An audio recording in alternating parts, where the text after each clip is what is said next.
welcome to Nurturing Compassion. I'm Nicole, and here on my channel I talk about becoming the most compassionate versions of ourselves through our lifestyle choices. If this is something that you're interested in, please do be sure to hit the red subscribe button below. That means so much to me. And let's hop into the content. So today I'm going to be talking about a topic that I learned a lot about at Wild Earth Farm. Basically, we're going to be talking about blackberries. Both blackberry harvesting and blackberry preserving. So while I was at the farm, a major crop that grows all around naturally are these wild blackberries. So I'm here at work and we are doing some wild blackberry picking. So we are foraging for them with these super cool buckets that we handmade. Just turning an old container into a berry carrier. We are picking them so that we can do some canning tomorrow.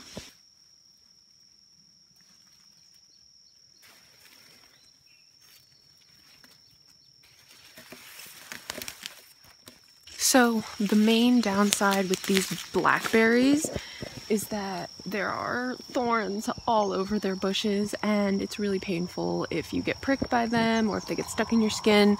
So what we do a lot of the time is we wear long pants and thick pants. And I'm wearing a jacket right now because I'm currently stuck, but I don't feel it on my skin.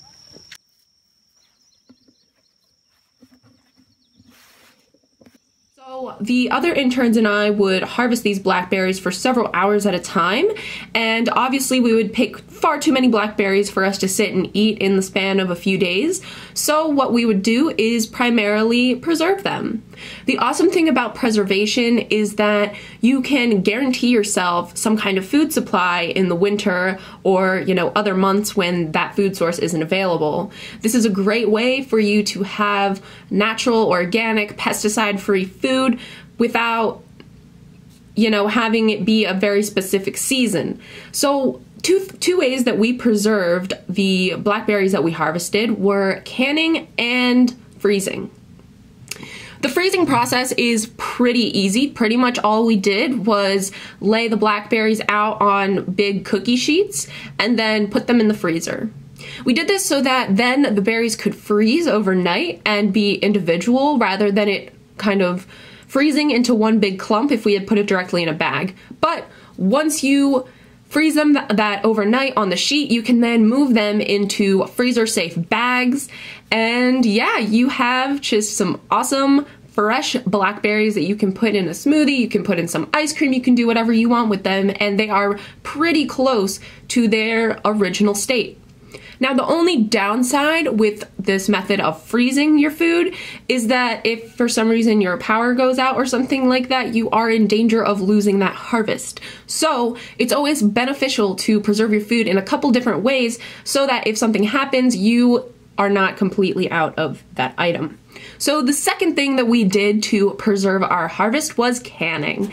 Canning is a very, very new sort of skill for me. I had never canned before, but I'm going to give you the absolute best tutorial that I possibly can about canning. So when one is canning, you basically want to make sure that you are making sure everything is sterilized. The first thing that you want to do is clean your kitchen, clean your washcloths, just clean your sink, clean everything.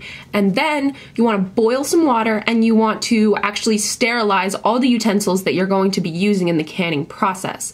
Then you want to sterilize the actual jars that you're going to be using in the canning process. So basically, when you're canning, there are several different things that you can do to can. The type of canning that we did was with sugar. We made two different types of jams. We made the blackberry jam as well as hot pepper jelly. Super good, super fun. The actual process itself is pretty easy. The only drawback with canning is that it is pretty time consuming, but you end up with a really rewarding sort of haul at the end. It's really, really neat. And yeah, I mean, when you can something, you don't have to worry about the power going out because as long as the can has popped, you know that it is preserved and it doesn't need to be refrigerated until it's opened. So when you're making jam, basically what you want to do first is you want to take these blackberries and rinse them very well under water. You want to sort through them to make sure that you don't have any stems on them, there's no bugs, no stuff like that. Then after you rinse them, you've looked through them, you then can move them into a pot and begin mashing them. You want to mash them up as well as you can, and then you start mixing in pectin, which is basically kind of like an agent that makes jelly, as well as sugar. You mix these ingredients together, and there are several different jam recipes you can look up online, but you let it boil and you basically want it to go up into a rolling boil. At that point in time, it is ready and you're ready to jump into the canning. So what you do for that process is, if you already have your jars boiled like you should, you can then lift the cage out of the pot and pick them up, move them over to your canning station, and you use a spoon to spoon up some jam from the big pot. You put it into the jar, then you wipe the edges of the jar to make sure that there's no jelly on the very top of it, because that could disrupt the seal. Then you screw on the top and you would slowly pick up that jar and you'd move it back into the water. And once you filled up all the empty jars that you have there, you would submerge that underwater and bring it to a boil for 15 minutes. After those 15 minutes, your cans are good to go. You can once again use your tweezers, whatever, the canning tweezers, to take them out of the bath and let them cool. You should start hearing popping.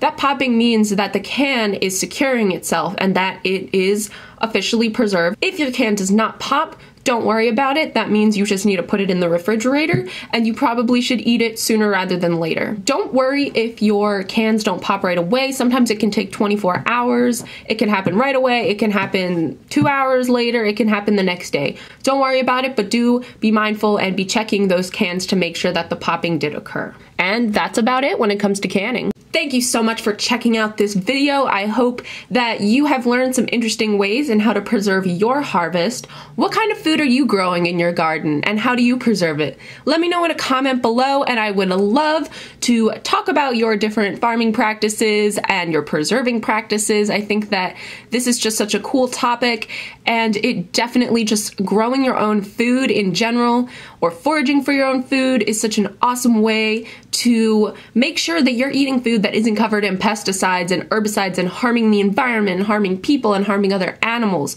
So yes, also one more thing before I go. Please, please, please do not just go out in the forest and pick random berries. If you find something in the woods that you would like to eat, please be sure to check in with some sort of plant identification specialists, because you do not know what you are eating potentially, and it could be dangerous. So please do make sure that what you are picking and harvesting is actually indeed safe to eat and what you think it is.